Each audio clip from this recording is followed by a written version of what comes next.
Tleskneš? Klapka.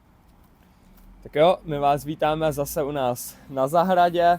Zapomněli jsme klapku, tak si pomůžeme rukama a vítáme vás u nové série Dobyvatelé ztracených filmů, kdy vlastně naším cílem bude představit, řekněme, nový filmy. Oni to ne vždycky budou úplně nový filmy, ten čas hrozně letí, ale takový filmy, které vlastně jsou z té poslední doby a jsou nějakým způsobem zajímavý a my si myslíme, že i hodně dobrý, ale nějakým způsobem se na ně ne třeba úplně, ale celkem zapomnělo. Myslíme si, že je to škoda a že je dost možné, že jste to neviděli a vlastně vám to tím můžeme doporučit.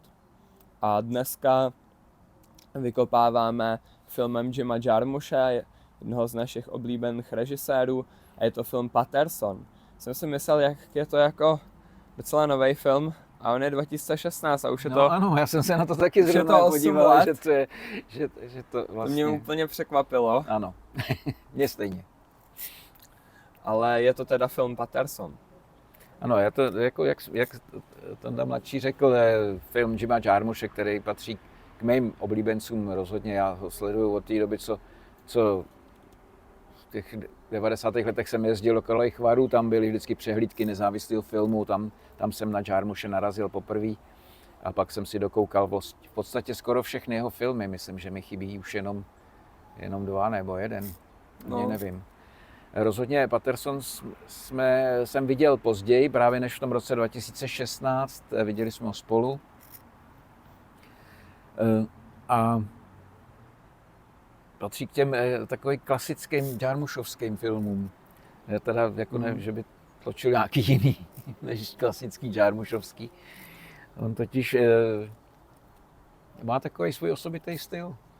Má, ale zároveň, že by ty jeho filmy byly vyloženě podobný, to zase ne, to on hodně ty žánry střídá, ano. Ale vždycky si tam vytvoří tu svoji specifickou atmosféru, vždycky vlastně si vypůjčí ten žánr pro to, aby mohl udělat ten svůj film a je hodně autorský, ale jako zase bych neřekl, že se vyloženě nějak opakuje. No přesně, já jsem přesně, jak říká Tonda mladší, jako že ty žánry jako nějakým způsobem využije, ale dá do toho to svý, jako takový svůj styl takového, řekněme, téměř minimalismu, řekl bych. Není to úplně minimalismus jako u Kaurismäkiho, ale myslím si, že jsou si hodně blízký, myslím si, že jsou i kamarádi, což je vidět ve filmu Noc na zemi, kde v tom té poslední části hrajou vlastně finští herci Akiho Kaurismäkiho. Jo, a tady ten film je vlastně zase něco hodně podobného. Odehrává se to během 7 dnů a líčí to obyčejný příběh muže jménem Paterson, žijící v městečku Paterson, který prožívá naprosto repetitivní dny, kdy je řidičem autobusu, píše básně, každý den se z jeho pohledu odehraje úplně stejně a má manželku, milenku, prostě partnerku. Ta to má úplně naopak, je extrémně umělecká a každý den je pro ní úplně jiný, zažije úplně nový zážitky a vlastně o tady tom kontrastu těch 2 hlavních aktérů vypráví tady ten příběh. A není to nijak komplikovaný, ale právě tím budováním té příjemné, až vlastně bych se nebál říct roztomilé atmosféry, tak právě tím mě to třeba hodně zaujalo. Jo, přesně, no. Ta atmosféra tam je právě vynikající v tom takovým jako v tom rytmu dne, kdy ten Paterson vlastně pracuje, pak jde odpoledne se psem, že jo, a vždycky přijde domů a je překvapený tím, co se doma jako mezi tím stalo. A zároveň píše ty básně, což je taky zajímavý, že vlastně on to nějakým způsobem reflektuje v tom, že píše poezii jako řidič autobusu. Evidentně nikde to nevydává, řekněme. No právě tam je i pak ta pointa, že... Ano, to nebudem prozrazovat. No.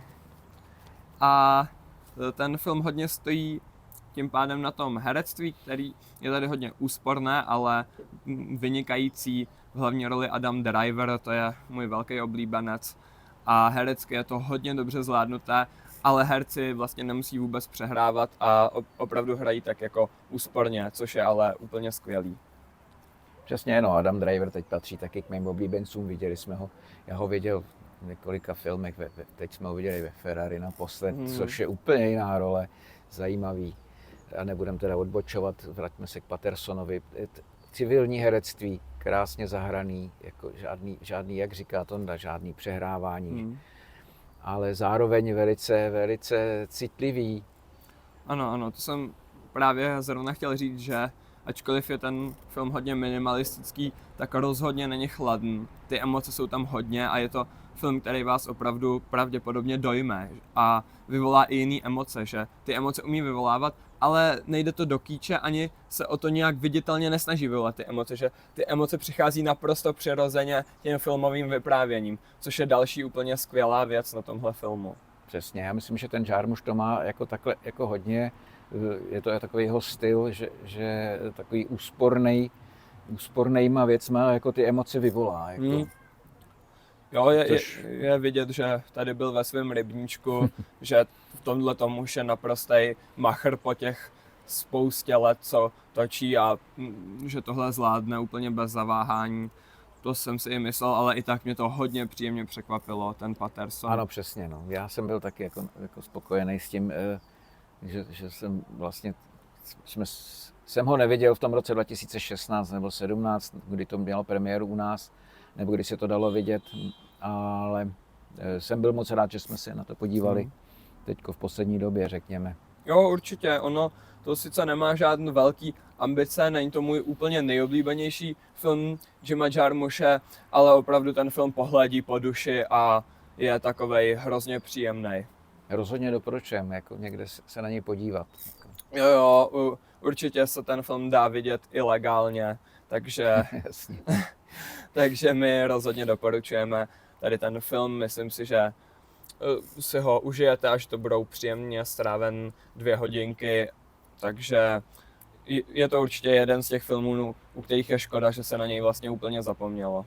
Přesně tak a myslím si, že Jarmusche jsme plánovali, že ho uděláme taky do té naší série o režisérech. Takže... Nebojte, úplně jsme na ní nezapomněli, jenom ona je poměrně časově náročná a chceme vidět minimálně jako většinu té filmařovy tvorby, ideálně všechno, ale už pro vás chystáme dalšího režiséra, zatím nebudeme prozrazovat koho a někdy později bychom si dali i toho Jima Jarmusche. Někdy do budoucna, no, přesně tak.